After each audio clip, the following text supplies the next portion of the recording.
Hi, everybody. I'm Tom Wild from Pro Writing Aid. Thank you for joining us for another session in the Pro Writing Aid Ask a Book Doctor series. My guest for all of these sessions is the fantastic Sally OJ. How are you doing tonight, Sally?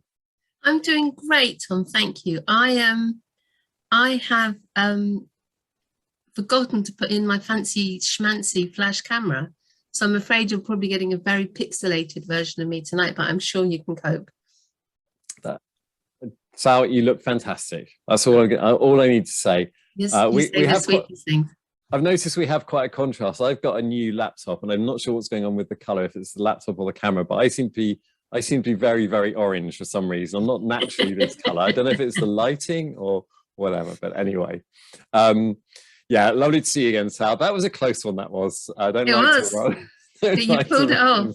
Back close, but we are here and we're live. And tonight, Sal, we're talking about autobiographical fiction, which is a really interesting topic. I think I'm certainly no expert on the subject. I think we'd really appreciate everybody's questions on this and thoughts on this, perhaps even letting us know your favorite autobiographical piece of autobiographical fiction. But Sal, let's start off just by talking a little bit about what exactly we mean by autobiographical fiction. Autobiographical fiction is when you write about your life, but you fictionalize it. It is, there's an advert in this country, I don't know if it's how many countries it's in, it's just what it says on the tin. It is exactly what it says. And most people will have read and thoroughly enjoyed autobiographical fiction, whether they've realized what it was or not. All Jack Kerouac's books are autobiographical fiction, all exactly the story of his life. He just wrote what happened to him and his friends. Admittedly, they had quite a lively and exciting life for that period, but he changed names, he changed a few little details, but it was all what happened to him. Sylvia Plath, The Bell Jar, is another very good example. The example I tend to use always, which I'm always surprised, I used to think it was a very niche book, but everyone seems to have read it. It's a very good, very funny little book, is Heartburn by Nora Ephron. Has anybody read Heartburn? I'm interested to know, but I mean, you introduced me to this, Sal, and I've already started reading it. It's fantastic. Have you? I'm so glad. It's so funny. Well, Nora Ephron is probably best known now for she's wrote Sleepless in Seattle and When Harry Met Sally, and she directed Julia and what's it called? The one about the cook, Childs, Julia Childs, Julia and Julia. I can't remember what it's called. Anyway, she wrote and directed that. Someone help us out here. Yes, please. Thank Julia you, Julia. Julia. How hard was that, really? So she wrote and directed all those films, and she was, I think, a screenwriter before that. But before that, she was a journalist, and she was quite a well-known journalist in the States because she wrote sort of commentaries on things. Her first real breakthrough was a piece she wrote about being flat-chested, and that got syndicated all over everywhere, and that was in the early 70s. So she was quite well known, and she married Carl Bernstein, who was one of the journalists in the Watergate scandal, as recorded in All the President's Men. So they had a good life, and they were living in Washington or shuttling between Washington and New York. And she had one little boy, and she was pregnant with another baby, and he left her for somebody. And she wrote an extremely funny but quite poignant and very spot on chronicle of this event, of what led up to him leaving, and how she perceived it, and what was actually going on, and what happened. And it's a beautiful little book, and it was made into a not very good film with Jack Nicholson and Meryl Streep. And it is the perfect example of really good autobiographical fiction, because it's completely fictionalized in as much as she is in her character as a chef. his character is a journalist, but a completely different kind of journalist. They are living in Washington, but it's all, but anyone who reads it knows exactly who it is, knows exactly what's going on. And it's changed enough that it's definitely fiction, but it's enough the same so you know exactly that this is the story of what Carl Bernstein did to her. The fiction element there is to protect her from being kind of sued or defamation? Well, I think there were several elements to it. And, I tried to do, because I knew we were doing this, I tried to do a bit of research.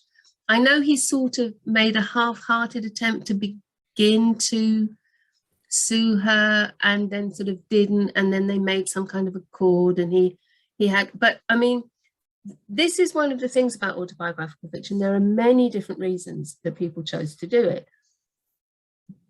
Kerouac wanted to be a novelist. Yeah. And he wanted to write novels. And he took his life as inspiration as his novels. He just didn't stray very far at all from what actually had happened. He didn't want to write biography. He wanted to write a novelist. Wanted to write a novel. I'm sorry, I'm completely incoherent tonight. Sorry, I've just added captioning because I forgot to turn it on, just in case you're distracted. That's fine.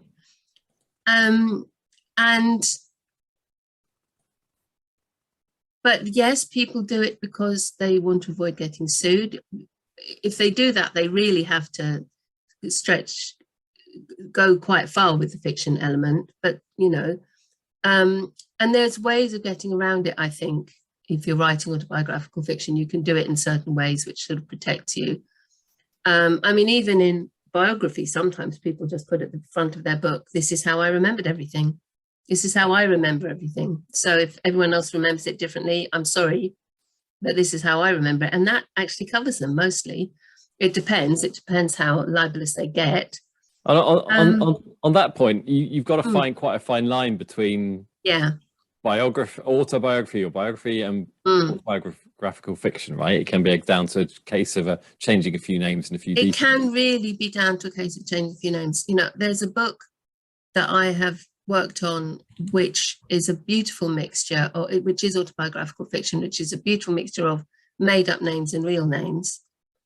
If it's done deftly and well, to help sort of orient the reader. And, Jack Kerouac does that as well, to a small degree. He does that with musicians. He puts their real names in and things like that.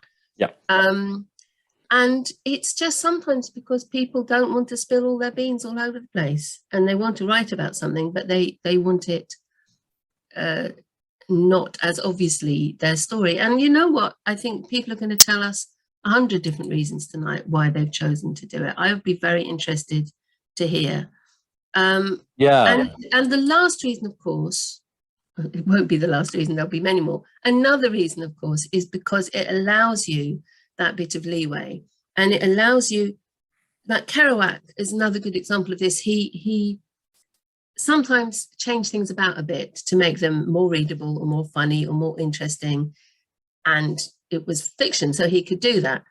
But it does allow you to condense things. Like if you were writing your autobiography and perhaps a lot of things happened that were quite similar and it would have taken you chapters and chapters and chapters, you can condense that into one chapter. You can make several characters into one character. This is very common in autobiographical fiction, or you can do it the other way. You can split one character into several characters. So there are many, many reasons people choose to do it. And it is actually an extremely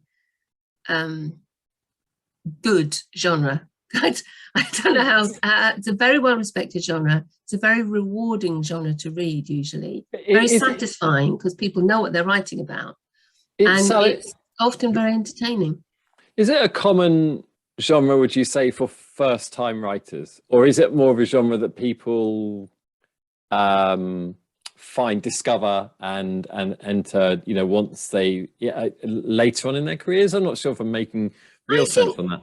All the authors here will know that you write a book because you've got a story to tell. Yeah. And it's knocking on the inside of your head and it wants out. Yeah. And there's very little you can do about that. You're just stuck with it and you have to write the story, and it's agony and it's terrible and it's awful. And let's not pretend writing it's fun, it's just dreadful, but it's very rewarding and wonderful at the same time.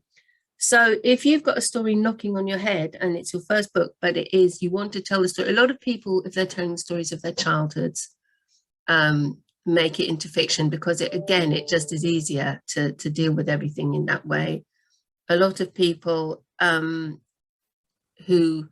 want to deal with something very traumatic in their lives, like Nora Ephron, who wrote about her very, very painful period in her life, but makes it funny and interesting and accessible, as well as very poignant. So there's many reasons that people might choose to write their first book like that.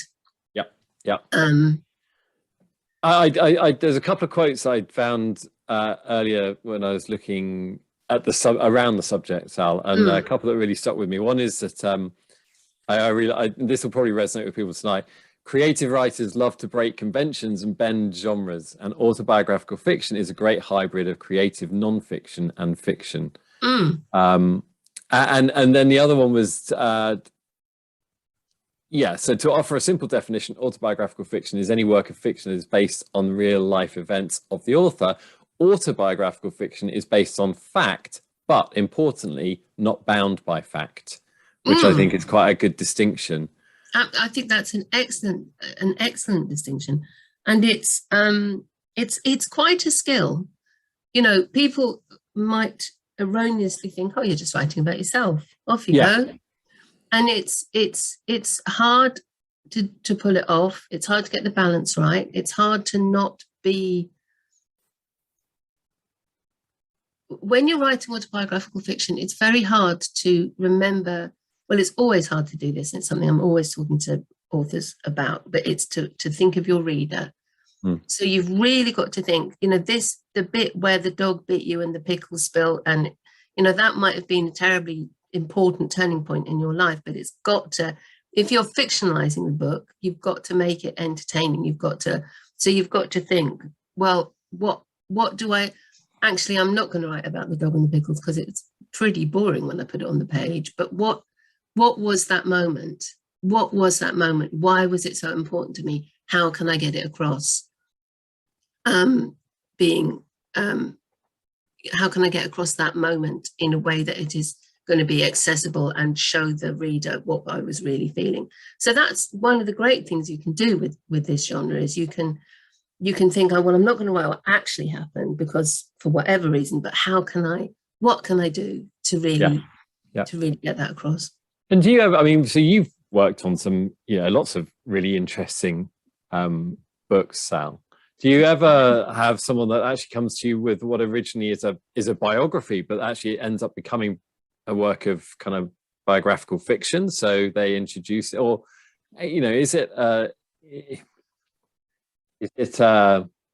something that, do they come to you with an idea that they want to embellish elements of their life, or what? How's it worked? I haven't actually had that. I have worked on biography, as people may know. Velveteen.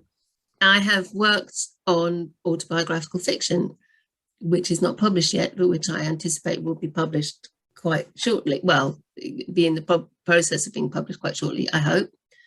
Touching some wood as I speak here. But I've never had anyone do that swerve. Though I think perhaps books have come to me that have been swerved one way or another before they've got to me.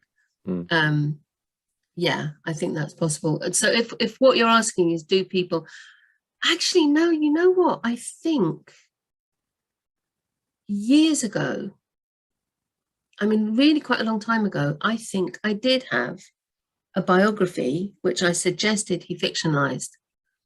And I don't know if he did or not, but that was my suggestion. I said to him, I think this is going to work much better if you keep the story and everything, but don't make it about you. And that was because of what we talked about just now, that he was, he was literally telling us all these big things that had happened to him, but it wasn't working on the page. It wasn't coming across with the oomph that it should have come across. And I knew that if he fictionalized it, it would come across much better.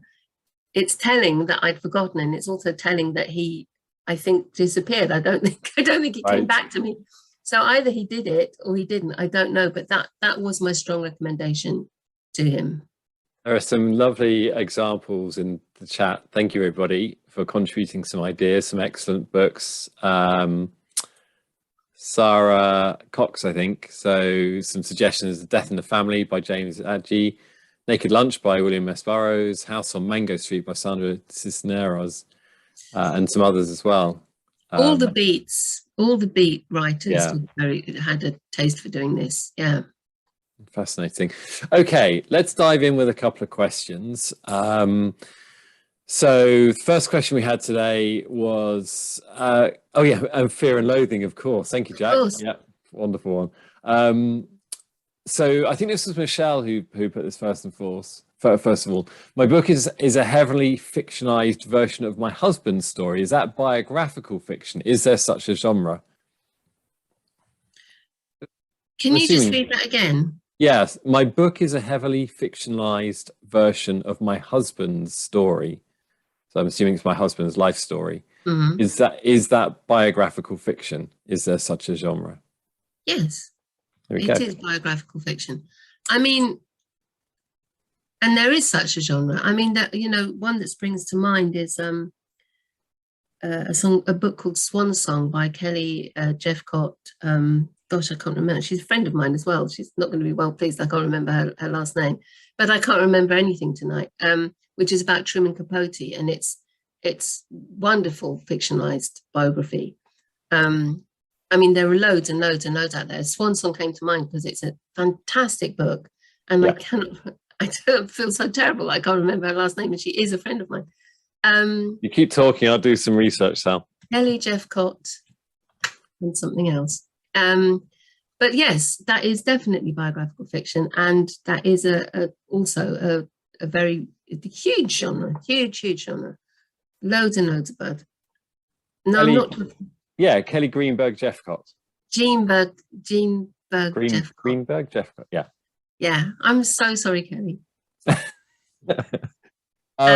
But the book is fantastic, and everyone should read it. I did not think I was interested in Truman Capote at all, and I could not put the book down. I was absolutely gripped by it. So, interesting. A good. And of course, Truman Capote himself wrote a biographical fiction. Was In Cold Blood?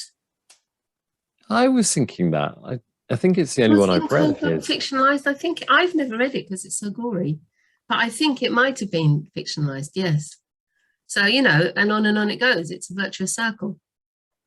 This is an interesting question, and thank you for this. My book is written as a memoir, but due to family objections, need to do something else. How do I make the shift? Well, this is something you've got to be very careful of. And with that, I would suggest, well, you do whatever. I mean, you know, how many books out there are actually real life that are fiction? You know, probably a huge amount of them certainly have an element of biography to them, or an element of things. You know, I have worked with authors, and I've said that, you know, I think you should change this, and they said to me, no, it really happened, and this is just fiction. If it happened to me, it really happened to me. Whereby I have often said, well, it still doesn't work, so you're going to have to change it. So if your family are agitated and you've got no choice really but to make it fiction, to fictionalize it as much as you can, but to use what happened to you, they're still going to get mad at you. Yeah, I was going to say, it's going to be very difficult to disguise the story in its entirety, isn't it? But there's really nothing you can do. And this is a serious problem that authors had. You know, I spoke last time about the fact that authors, you know, a thing that's not spoken about enough is how authors' partners often aren't very supportive of their writing. But it goes to the wider family as well. And it goes to people becoming very, especially if real life things are included in a book, you'll get every single member of your family telling you it didn't happen like that. I didn't say that. This isn't what happened. And it can generate quite bad feeling. I don't really know what the answer is, because it's what I said. If you've got this story tapping in your head and it's got to come out, it's got to come out. But somewhere along the line, you have to find the You have to make the decision about being sensitive to your family's needs or just writing your book. And it can be hard. I mean, Viv's book is a very good example of that. I like Isabel's suggestion, which is don't invite them to the launch. I'm not sure if that'll give you complete protection, but it's a good idea. Okay, can I just a quick reminder to keep posting questions, please, in the Q&A, so I can keep focus on one element. And on that, we'll have a look at a couple of others. So, okay, there's some kind of high-level ones here around. So Victory Joe asks, is autobiographical fiction labelled as such, or is it listed under other genres? No, it's usually labelled as such. It is a genre. It's a big burgeoning, very popular genre. Yeah. And again, people often don't realise that what they're reading is autobiographical fiction. That's true. And it's often put just in fiction. If you're in a small bookshop and they can't have, or even in a big bookshop, you know, they'll often get put into fiction, but it is a recognised and respected genre, yes. And that's the important thing I have to hear about it being a respected genre. I think, you know, some people don't realise that. Victory Joe goes on to say, what if you want to write an autobiographical fiction but don't want to say that's what it is? How would you recommend accomplishing that? Well, I wouldn't necessarily go down that route. I mean, you should be kind of proud that it is autobiographical fiction, right? People do it all the time. Right. I mean, this is what I said earlier on. I'm sure we read fiction, what we think is fiction all the time, which is in fact not fiction at all. And I get this with books that I work on. Yeah. I think I'm reading fiction, and then I say, I think you should change this around, or I think you shouldn't do this, or you should change that. And they say, no, it's what happened. Oh. So I think it's you have to sort of take it down level by level, and the bottom level is the people who are in the book. So it doesn't matter until you get to the people who are in the book, and then you have to make your decision, as what we were just saying. And you know, many people would say it's your story, you must tell it if you want to. A lot of people say, I couldn't write this until my father died, or I couldn't write this until my grandmother died, or whatever. Or, you know, if any of you have read Viv Albertine's books, they are brutal to certain members of her family, absolutely brutal, and she made that decision. And some of them have passed, but some of them haven't. And she made that decision. She really wanted to tell her story, and she has told her story, and they are fantastic books, but she chose to go down that route. And it's not always an easy choice to go down. Yeah, but it's a considered choice, isn't it? It's something you have to give clear consideration to understand what the consequences are going to be. And that, you know, in that situation, as in the situation from the question this evening, I think it sounds like, you know, that's not always an easy decision to make. Okay, let's have a look at a couple of other questions. So again, I mean, related one from Rick here. Do you promote or tell the reader this is a work of biographical fiction? And if not, how do people know it's biographical fiction? Well, biographical or autobiographical? Well, biographical. Rick's referring to biographical. If it's biographical fiction, the person is usually named. If you're writing like in Swan Song, it's about Truman Capote. There's no ambiguity about it. If you're writing biographical fiction, and what your leeway is, yes, I've taken Greta Garbo as my subject, but I'm just making this up. This is fiction. This isn't really her life, or it is her life, but I've imagined what happened. So, you know, you're not writing a straight up biography, you're writing fiction. And that's why you say autobiographical fiction. It's very often because, as with Heartburn, as with all of Jack Kerouac's works, the reader knows perfectly well who they're reading about. They're not supposed to think it's just made up characters. They know perfectly well who the characters are. And that's part of the fun. That is part of the fun of sort of working out, you know, the book that I've been working on recently, as you know, part of the fun of it is people are going to go, oh, I know that, I just realized who that is. You know, that's part of the joy of it. So autobiographical fiction isn't usually meant to deceive anyone. I'm looking forward to when that gets published, Sal, and you can finally tell us all about it. I'm looking forward to that too.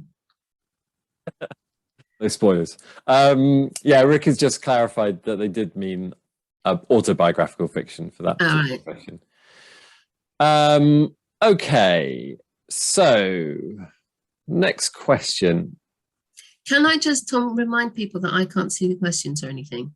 I can't Yes. see the questions or chat, except very occasionally when they just pop up really randomly. But mainly, I can't see anything. And that's a deliberate thing because you end up getting distracted. So we keep questions Yes, I turn away. it off. I turn it off so I don't get distracted. Yeah. So, do you think that if a story has too much tragedy or depressing content, that it should be lightened up? I worry that the content might be too much of a downer, although it ends well. Surely everyone here knows of one of the most popular genres of the past 20 odd years, which is called misery memoir.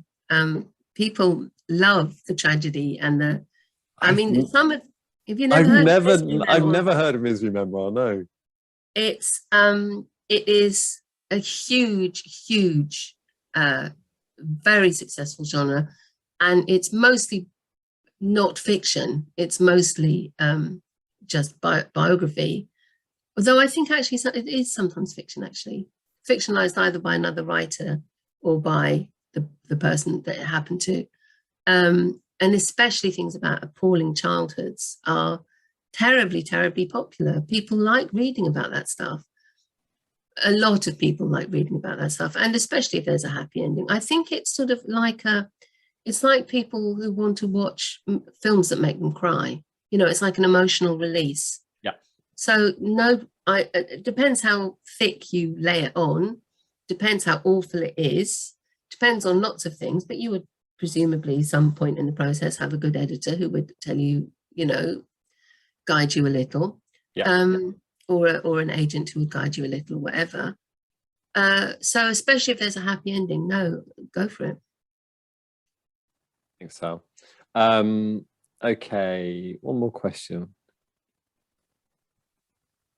Okay, so what is the difference between biographical fiction, that's not autobiographical, so biographical fiction, and stories that are inspired by real events, as you often see in movies? Well, it is exactly that. Biographical fiction is talking, and I'll go back to Swan Song, which is a fictionalized account of period in Truman Capote's life, the last years of his life. Actually, it goes back to his childhood and everything as well, but it focuses primarily on the last years of his life. It's about Truman Capote. It mentions Truman Capote. It mentions everyone in his life by name. Well, it does more than mention him. It's about him. So it's not fiction. But it is fiction. It's using the person. It's using their life, but it's being written as a fiction book. Remind me of the rest of the question. I'm so sorry. It wouldn't be one of these. The difference between fiction, so biographical fiction, and stories that are inspired by real events, as you often see in movies. Stories that are inspired by real events are basically novels.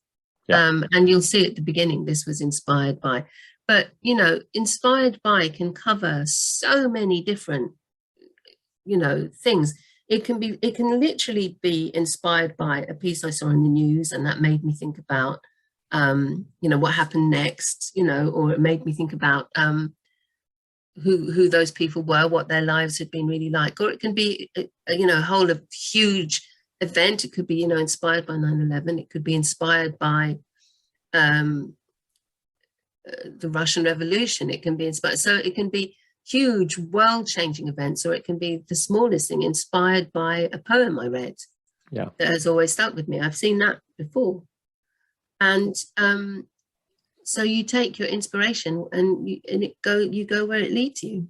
We've covered this a little bit before, Sal, but I can see there's lots of chat about it this evening, about the point about having to ask permission. So should you be asking, if you are covering a story that includes real characters, is there any requirement for you to ask permission?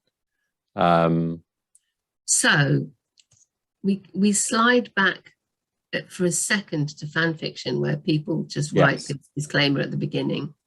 Of course, those aren't real people, but you're using other people's characters. So the way people get around it in fan fiction is to put this disclaimer at the beginning saying, obviously, I didn't invent these characters, just Whedon did, J.K. Rowling did, whoever. With real people and real life, it depends how far back it goes. For a start, I think if there are if it's living people or people who are living who knew that person, you're stepping onto much less firm ground. But there are a variety of disclaimers, and it depends how sensitive you want to be. It really comes down. Of course, there are things that you're going to get somebody's going to try and sue you for. If you claim somebody murdered somebody, if you claim somebody raped somebody, if you claim somebody abused somebody, and you do it boldly and clearly, that somebody is not going to be very happy with you. Though sometimes, people don't sue because they don't want to give oxygen to the story, to the book. Sometimes it conflates the whole thing more. Libel laws are very, very complex, very, very complex. And there are ways of dancing around them, and there are ways of walking straight into them as if they're a big bear trap. And disclaimers can do a lot. As I said, Viv in her books is very, very, nobody murders anyone, but she's very direct about a lot of things that have happened to her. And she just says at the beginning of the book, this is how I remembered it. This is how I remember what happened. And if other people remember it differently, and as far as I'm aware, there was no legal rumbling.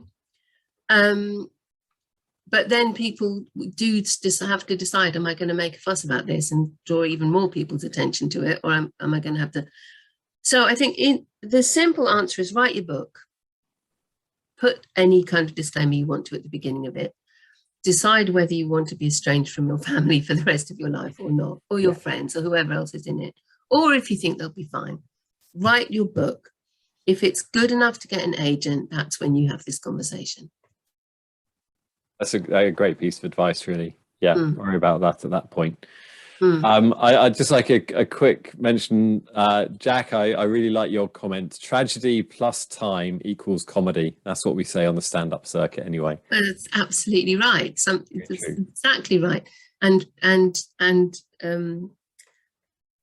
a good book plus time equals not getting sued. It's the same. It's exactly the same principle. Yes. But I think people very rarely do get. If we all think about it, how many times can we remember hearing that an author's been sued? It's people get sued much more for plagiarism. This is nothing to do with what we're talking about.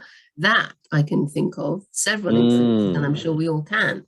But just simply trashing somebody. I think your advice really, I think it's great, Sal. The fact is, by the time you have an agent or publisher, they should be able to guide you on that. Worry about that at that point. Yeah, and if an agent's picked it up, they obviously think it's got legs, so they will. But certainly in the old days, books went through a legal team. In this kind of book, nowadays I'm horrified, and I'm completely guessing. I think they might expect you to pay for your own lawyer to have a look at it, but more and more publishers push these costs back onto the author, unfortunately. Yes. Now. Yeah. But it would be a risky business to if you're thinking of self-publishing, it might be worth investing in a bit of legal, at least talking to a lawyer about it. Yeah, so related to that, the last question, we've just answered that. Thank you. That's great. Now, a scandalous lawsuit could be a publicity bonanza. Exactly right. So, and I think this is something that has occurred to many people. I don't think that's not out of the question. It depends on. we all know books that have flourished because of. Well, this is exactly the story of Heartburn behind the scenes, wasn't it? With Carl Bernstein. He, from what I read, he negotiated rights to the film. Well, not so much to the film, but actually to kind of. I can't remember what the wording was, but somehow he had approval of the book or the film. I can't remember which it was. And I think that was how he, how Nora avoided being sued, I guess. I'm not sure. It seemed to be he had some control over the It occurs to me that he perhaps should not have left her when she was 8 months pregnant, and then the book wouldn't have been written. Well, indeed, there is that. Just my own personal opinion. Yeah. So it's definitely no one deserves to have their life hung out to dry if they don't want to. I that was a joke, because even if people do despicable things, it's that they still have a right to their own privacy. They do, unfortunately. I believe, anyway. Okay, so look, we're coming to the end. We need to finish a few minutes early this evening, but I just wondered if there are any more questions. We do have a couple of minutes, so do ask them. The last one that's come in is just, how is this different with visionary fiction as a genre? I'm not familiar with visionary fiction, so I don't know if you can answer that, Sal. I'm also not familiar with visionary fiction. Okay, so we'll have to. Well, can someone explain? Have to make a note. Anyone that can help with visionary fiction, then we'd love to hear. Other than that, any other last tips or suggestions, Sal? We've covered. I think we've covered quite a lot in our 45 minutes. I would love a couple more questions if we can do that. Okay, so let's see. We've also had some great suggestions of books to read. So An Embroidered Life was one of the ones. Anne Lamott, a great author. Tell the Truth by Hemingway, yes, of course. And then somebody's actually quoted Anne Lamott, which is great. But I think we may have answered all questions today, Sal. So, here we go. Next, thank you. Next hang on. Next chapter editing. Here we go. Visionary fiction is a fiction genre with new age or mind, body, spirit themes and perspectives, including consciousness, expansion, spirituality, mysticism, and parapsychology. It is sometimes classed as a subtype of speculative fiction. So there you go. It's again pretty much what it does on the tin. And there was the question: is that autobiographical? Yes, it can. Well, it depends. I know somebody who writes books about his experience astral projecting, which are, whether you think that actually happens or not, that's what he writes his books about, and he certainly absolutely believes them. But that's not fiction, that's just biographical or autobiographical. But yes, I mean, basically anything that's based on your own experience, anything, any genre, even science fiction, though one would hope that wouldn't be too much based on your own experience. Right, extraordinarily, a question has just come up that I have seen, and it's a really silly one. I mean, my fault that it's silly. Somebody just said, it just was there for a second. It just comes up for a second. What do I mean by on the tin? Yeah, that was what I was going to end on, Sal. Come on. Okay. So in this country, I sort of assumed it's been such a successful advertising campaign. It's Ronseal, isn't it? It's Ronseal, yes. It's for house for other wood preservatives are available. Wood preservatives, exactly. And there's an advert where a man holds up a tin of this product and it says seals wood, stops rain getting in or something, and he says it does exactly what it says on the tin, and that's the advert. That's it. And it's so successful that it's been running for years and years and years, and everyone knows it. And it's become, in this country, it's become sort of part of the vernacular. People says, well, it does exactly what it says on the tin.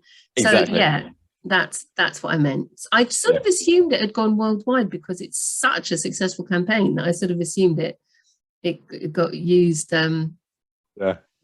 But my point is, he doesn't say anything else. He just holds it up, shows you what it says, and he says does exactly what it says on the tin. Yeah, nothing more to add. And that's it. Yeah.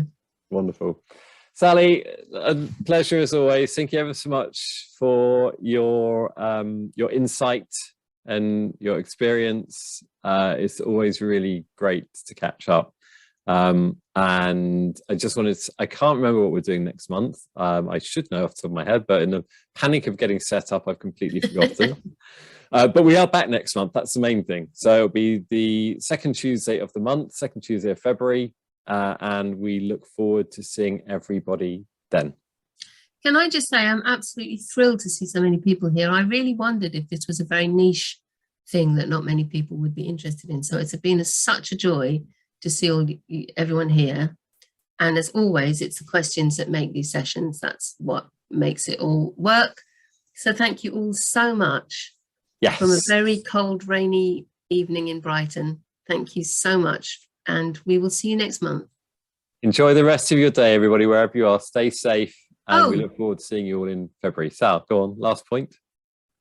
No, I was going to mention the prize, but this probably isn't the place to do it. So go on, go on quickly. We've still got. Okay, very quickly, and I know Tom's going to be posting stuff about this. I have been thrilled to be appointed a judge in something called the Cheshire Novel Prize, and it's international. And you can Google it, and it's a really, really great new prize. And I just think people should be aware of it because it's really wonderful. But Tom will be. I am just going to post the link here. Yeah, it looks fantastic. It's a new prize, isn't it? But it's international. New prize, international. Everyone gets feedback. Every single person who enters it gets feedback, and some really great judges and me.